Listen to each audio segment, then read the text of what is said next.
सईद जी, सबसे बड़ी खबर ये है जो अभी देखिए सिंगापुर जाना था अरविंद केजरीवाल को, उस पर मनाही हुई, वहां से बवाल की शुरुआत होती है और आज आकर एक नया बवाल, क्योंकि इससे पहले कह दिया गया था कि मनीष सिसोदिया जल्द अरेस्ट होंगे और सीबीआई जांच की सिफारिश भी कर दी गई एलजी की तरफ से। बिल्कुल ठीक अर्पिता जी। और बीजेपी या केंद्र सरकार, बीजेपी नहीं कहना चाहिए हमें, केंद्र सरकार और दिल्ली सरकार सॉरी एक्सक्यूज मी, दिल्ली सरकार और केंद्र सरकार हमेशा आमने सामने रहती हैं और दोनों की लड़ाई बड़ी दिलचस्प होती है, बड़ी खतरनाक होती है। हालांकि केंद्र सरकार का दिल्ली में कोई दखल नहीं, सीधा लेना देना नहीं, लेकिन एलजी बैठे हुए हैं। तो एलजी, केजरीवाल सरकार का हमेशा से आरोप रहता है, केजरीवाल जी का ये आरोप रहता है कि भाई मोदी जी ने एलजी को बैठा रखा हमारे सर पर और हमें तो काम नहीं करने देते।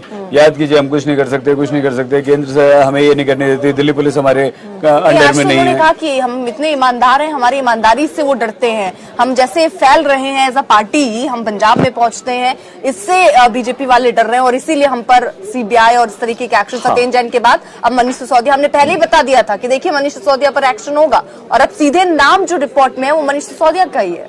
बिल्कुल बिल्कुल, आप ये ठीक कह रही हैं। और ये जो आबकारी नीति है शराब वाली, कोरोना में ये सब कुछ शुरू हुआ अर्पिता जी, और हुआ ये कि कोरोना में अचानक से केजरीवाल सरकार ने लाइसेंस देने शुरू किए और जहां तक हमें याद है 850 भी हमारे साथ जुड़ चुके हैं, माइक लगाए हुए आपने।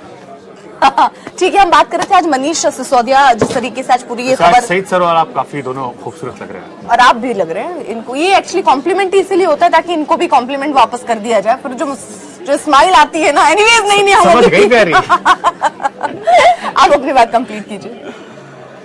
तो कोरोना में जब सारा देश परेशान था, दिल्ली भी उससे अछूती नहीं थी, दिल्ली में भी लोग मर रहे थे, दिल्ली की हालत बहुत ज्यादा खराब थी, दिल्ली में ऑक्सीजन की बहुत ज्यादा कमी थी, दिल्ली देश के राज्यों में कोरोना के मामलों में काफी आगे था। ऐसे में अरविंद केजरीवाल ने अचानक से क्या किया, मेरा माइक गिर गया है, पता नहीं। हाँ, मुझे भी ऐसा लग रहा है, बार बार कुछ कुछ हमारे सामान जो है ना वो कट कट की आवाज।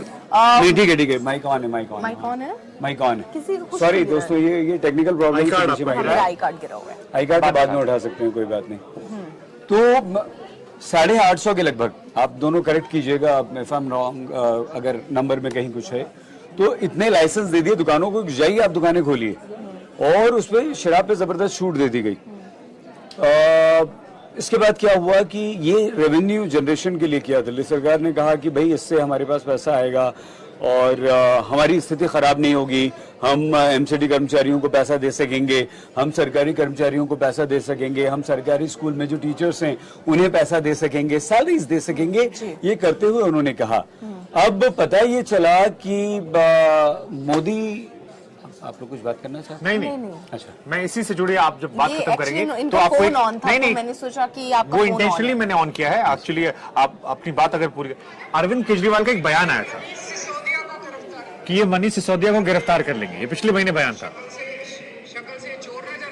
शक्ल से आज से 1 महीने पहले आपको जान के हैरानी होगी, दिल्ली विधानसभा में मनीष सिसोदिया को लेकर केजरीवाल ने कहा था कि ये बीजेपी वाले मनीष सिसोदिया को गिरफ्तार कर लेंगे। प्रेस कॉन्फ्रेंस कर रहे हैं लगातार, सत्येंद्र जैन की गिरफ्तारी की तुरंत बाद उन्होंने कह दिया कि अब देखिए, मैं बता देता हूँ, लिख लीजिए, अगला नंबर मनीष सिसोदिया का है। तो ये एक फैक्ट था कि आम आदमी पार्टी को थोड़ा कहीं ना कहीं संदेह था, इसीलिए केजरीवाल ने, आपको याद होगा, सत्येंद्र जैन ने गिरफ्तारी से पहले भी एक बार केजरीवाल ने ऐसे कहा था विधानसभा में कि देखिए ये गिरफ्तार कर लेंगे, और उसके बाद गिरफ्तारी हो भी गई थी बाद में। अब इन पे भी यही कहा गया और कहा कि क्या वो शक्ल से चोर नजर आता है। लेकिन एक चीज इसमें बहुत इंपॉर्टेंट है शुभांकर, क्योंकि जो पहले एलजी थे, तो उससे पहले ये इसमें उन्होंने हस्ताक्षर कर दिए थे, जिसको लेकर अब इन्होंने सिफारिश की है रिपोर्ट को लेकर।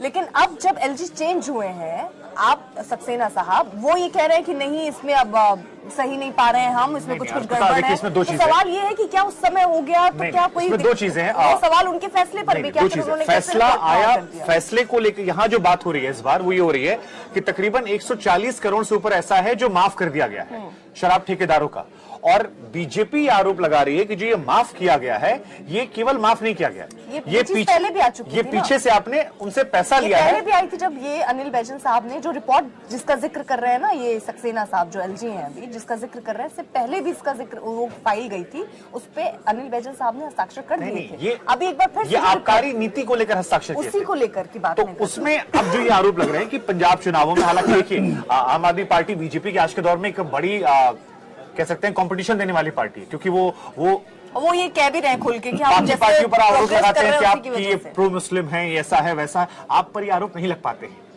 वो अपने मॉडल को लेकर बात करते हो और वो दिल्ली में नाक में दम कर रखा है, ये सच है। सारे चुनावों में, नगर निगम के चुनाव आने वाले हैं, तो बीजेपी को लगे हाथ एक मुद्दा मिला है। अब ये कितना भुनाएंगे तो सही से समझा पाएंगे। 100 लाइसेंस फीस होती है, 144 करोड़ रुपए की वो लाइसेंस फी माफ की गई इन लोगों की, आबकारी मतलब शराब वालों की। शराब के जो लाइसेंस 850 लोगों को, दुकानदारों को लाइसेंस दिए गए, 144 करोड़ रुपए माफ कर दिए गए, मतलब लाइसेंस फीस नहीं ली गई, जो शुभंकर ने अभी कहा। और वो उसका मतलब यही था, बस यही मुद्दा है। बीजेपी ने कहा कि आपने माफ नहीं किए भैया, आपने भ्रष्टाचार किया है, आगे से पीछे से दाएं से बाएं से आपने वो पैसा ले लिया है। सीबीआई में खर्चा कर लिया उसे। हाँ, सीबीआई की जांच की सिफारिश एलजी विनय कुमार सक्सेना जी ने कर दी, तो अब दोनों एक बार फिर से आमने सामने हैं।